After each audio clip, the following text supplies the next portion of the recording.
पूर्णिया सांसद माननीय श्री पप्पू यादव जी आज सहरसा के डीबी रोड स्थित जिला परिषद प्रांगण में सहरसा के साथियों द्वारा आयोजित स्वागत व सम्मान समारोह में शामिल हुए। इस दौरान सहरसा के साथियों ने उनका फूल मालाओं के साथ जोरदार स्वागत किया। इस शानदार स्वागत व सम्मान के लिए सहरसा के सभी साथियों को उन्होंने धन्यवाद दिया। वहीं लोगों को संबोधित करते हुए माननीय सांसद महोदय ने कहा कि मेरे जीवन पर सिर्फ और सिर्फ देश के गरीबों का अधिकार है। मेरी राजनीति शोषित, पीड़ित, वंचित और हर जाति, समुदाय और वर्ग की खुशहाली के लिए है। मेरा वादा है आपसे, भरोसा रखिएगा, मैं इस बार चुकूंगा नहीं। किसी भी कीमत पर इस बार मैं चैन से नहीं बैठूंगा। मैं भी इस बार वक्त के इंतजार में हूं। जिस दिन पप्पू यादव को वक्त मिला, मैं आपको जिस दिन हमें मौका मिलेगा, मैं सहरसा को आश्वस्त करके जाता हूं। कोशिश हिमाचल भारत का नंबर वन नहीं होगा तो मेरे पैदाइश के साथ मैं यहां से एक भी मजदूर और गरीब को आता नहीं। मैं यहां से एक भी बच्चों को पढ़ने का आता नहीं। मैं किसी को गरीबी के कारण लोग हो गए। मैंने डॉक्टर से मीटिंग की, एआईएम से मीटिंग की। कल मैंने एक चैरिटेबल हॉस्पिटल खोला जहां 11 रुपये में वो देखेंगे, 50 रुपये में एक्सरे होगा और दवाई कितनी लगेगी उसमें 70% सरकार ने फ्री कर। दुनिया जो भी लोग आएंगे जो गरीबी रेखा के नीचे है, जिसके पास कार्ड होगा, उसकी जितनी जांच होगी वो अपने अपने पैसा से फ्री होगा। एक भी खर्चा नहीं है। पूरे हाथ माफिया को मैंने कह दिया, जहां भी जांच ही होगी, मैंने डॉक्टर साहब से आग्रह किया, एआईएम से आग्रह किया कि आप 1 महीना पहले कोई फीस नहीं है। ये मेडिकल काउंसिल ऑफ इंडिया का नाम है। आप काम नहीं कर सकते। 100 से ज्यादा किसी भी कीमत पर एक्सरे मशीन का काम नहीं होगा। साल भर के अंदर मैं सातों जिला के साथ से 1 साल के अंदर पूर्णिया में मैं x-ray machine, ultrasound, CT scan, MRI 1 साल के अंदर मिनिमम पैसे पर दुनिया में आज तक नहीं हुई होगी।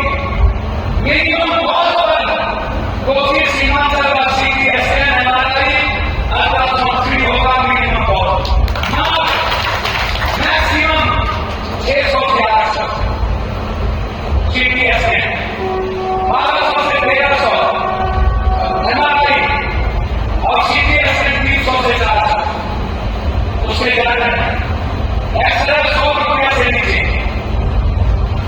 मैं आम आदमी के लिए पैदा हुआ, मैं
मरेंगे। इसीलिए हम आपसे सिर्फ इतना कहना चाहते हैं, ये जीत समर्पित है सुभाष और गांधी को, उस जेपी को, बढ़िया को, गडकरी को, जिन्होंने गरीबों के लिए सपना देखा, उन्होंने सपना देखा था। और पप्पू यादव जब तक गरीबों की जिंदगी नहीं बदलेगा तब तक पप्पू यादव का नींद और कदम पर ढूंढ रही है। मैं सिर्फ एक मिनट काम कर रहा और मेरा लाइन से विकास है। मेरी कोई राजनीति दिलचस्पी किसी नेताओं में नहीं है। मैं सिर्फ इतना कहूंगा, मुझे बहुत नहीं जानना, मुझे सिर्फ ये कोशिश सीमांचल उन्नता है, खासतौर पर अगर यह विचार आप लोग आने वाले जो ये 9 महीने का सवाल है, जो नेता यहाँ बैठे हैं मैं उनका खैर करता हूं, हाथ जोड़ता हूं, अपने साथ की राजनीति छोड़ दीजिए और अपने कोशिश को अपने आने वाले बच्चों की राजनीति की आदत आपको करीब से पहुंचे तो क्षमा करिए। मैं जितना करता हूं तब तक आपकी इज्जत मेरे से बढ़ रही। हम आपसे दिल से प्यार करते हैं, मेरे में कुछ भी बनावट नहीं है। मुझे आने वाले 9 महीने के अंदर हमको बिहार से नहीं चाहिए कुछ, सिर्फ सीमांचल और कोसी की धरती एक बार जात से उनका तय कर दे तो सहरसा के बगैर किसी की सरकार नहीं बनेगी।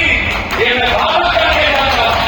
आपके पास 6 सीट है, ये 6 सीट का निर्णय आज से लीजिए, नींद छोड़ दीजिए, जाइए बनी के बाद और उससे बताइए कि आपकी जिंदगी कैसे बदलेगी। आपके बारे में हम क्या सोचते हैं, आपके बारे में मेरा पसंद क्या है। हमने दुनिया कहती है मैं सरकार बनेगा तो करूंगा, लेकिन पप्पू यादव लेकर सरकार नहीं किया, किसी भी घर के आंसू लेकर सरकार ने पूछा। पूरे देश के कोरोना में न किसी का लोग ऑक्सीजन और हर सरकार बिना सरकार की मदद की। देश में जब भी संकट आया बगैर सरकार ने पप्पू यादव लोगों के साथ खड़ा। मुझे सरकार नहीं, जो नए नए नेता बड़ी बड़ी बात कर रहे हैं उनको पूछिए, आज तक तुमने किसी गरीबों का आंसू पूछा है? विशेष तौर पर सहरसा और खगड़िया गांवों का मिश्रण है। मैं उम्मीद करता हूं त्यागी से और यहाँ के कुछ ऐसे साथियों से जुड़ा है जैसे कीरत बदलने की क्षमता। आप सब मिलकर एक नई शुरुआत करें। मैं आपके दिल में हूं, मेरी जिंदगी आप है, मैं एक पल भी आपसे दूर नहीं हूं। लेकिन सहरसा के मेरी लाइफ का कोई औचित्य नहीं है। मधेपुरा से ज्यादा जब मैं एमपी था तब भी मेरा सहरसा से लगाया जाए। हम सहरसा में जाएगा, सहरसा में जिला तो चाहे पूरा पूरा के देखिए, नदी में, नाला में, और आज भी जितना भरोसा मुझको सहरसा पर है उतना भरोसा मधेपुरा में है। जो मुझे सच लगता है, सच्चाई से कभी भटका नहीं, सच्चाई मेरी आदत है और सच्चाई के रास्ते चलने की ताकत आप नहीं। मैं मरना पसंद करूंगा, कभी झूठ नहीं बोलूंगा। 1 लाख कोई मारेगा कभी झूठ की हिम्मत नहीं होगी। इसीलिए 6 महीना, मात्र 6 महीने के बाद या वो कोसी सीमांचल से भ्रष्टाचार मिटा देंगे या वो कोई नया रास्ता तय कर देंगे। मैं आपको वादा करता हूं, आप 6 महीने का इंतजार करिए। हमने शुरुआत की है दुनिया से, 3 महीने का वक्त दिया है। सरकार किसी की हो, सीएम और पीएम कोई हो, जब तक मैं जिंदा हूं, कानून का रखवाला और लोकतंत्र के लिए जिंदा रहने वाला ये जनता जो भगवान है, उसके लिए पूरी ताकत पप्पू यादव की होगी। मुझे ना किसी सीएम से डर, ना पीएम से डर, ना सहरसा जिले के नौहाटा इलाके में कई सालों से कई गांव कोसी नदी में विलीन हो चुका है।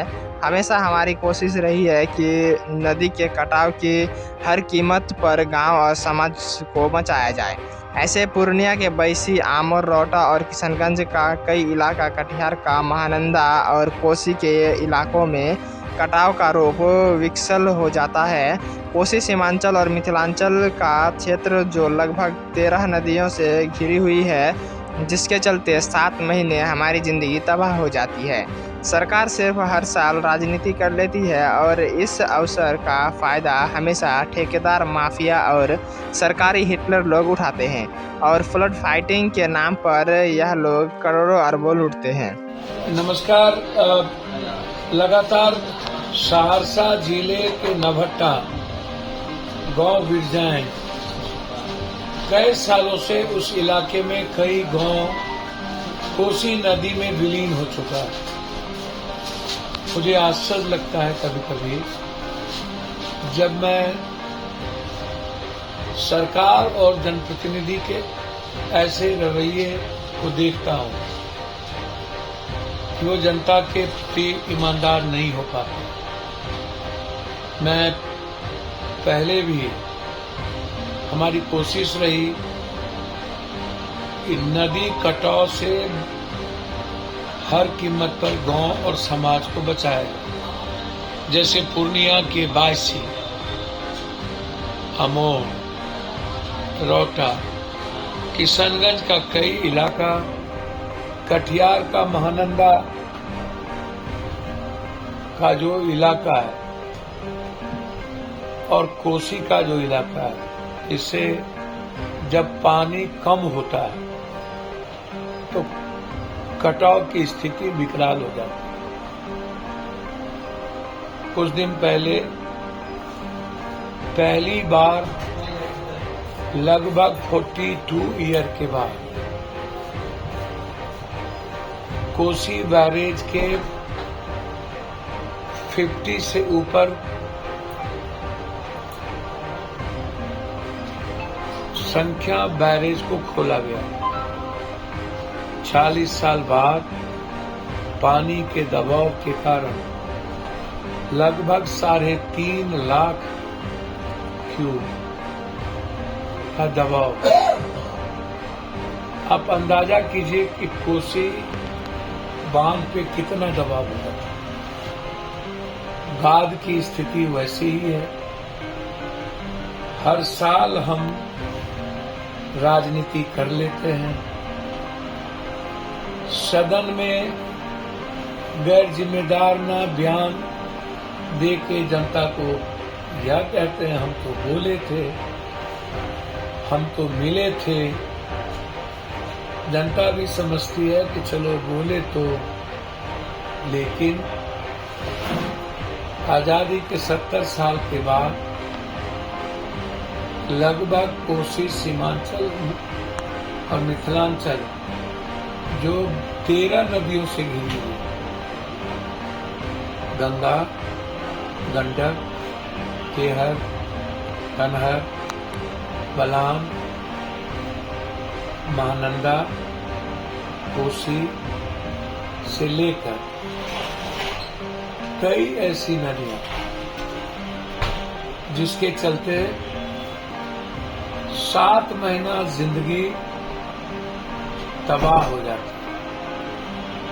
हम लोग जीने के लायक नहीं रहते और हमारे साथ सरकार हमेशा हमारे अफसर का फायदा ठेकेदार, माफिया और सरकारी हिटलर को मिल जाता है, पदाधिकारी। और हर साल कभी फ्लड फाइटिंग के नाम पर, कभी एंटी इरोजन के काम के नाम पर यह करोड़ों अरबों लूटते हैं। इस बार फिर खरजाइन गांव विलीन होने की कगार। कल 4 घर कट गया। आज सुबह हमारे भाइयों ने हमें मैसेज दी। सुबह मैं चीफ इंजीनियर साहब से बात कर मैंने आग्रह किया कि आप अविलंब उस गांव को बचाइए। अभी तुरंत ऑर्डर मिला है। एग्जीक्यूटिव इंजीनियर नवहट्टा डिवीजन से मेरी बातचीत हुई। 2 से 4 घंटे के अंदर वहां हर परिस्थिति में काम शुरू हुआ।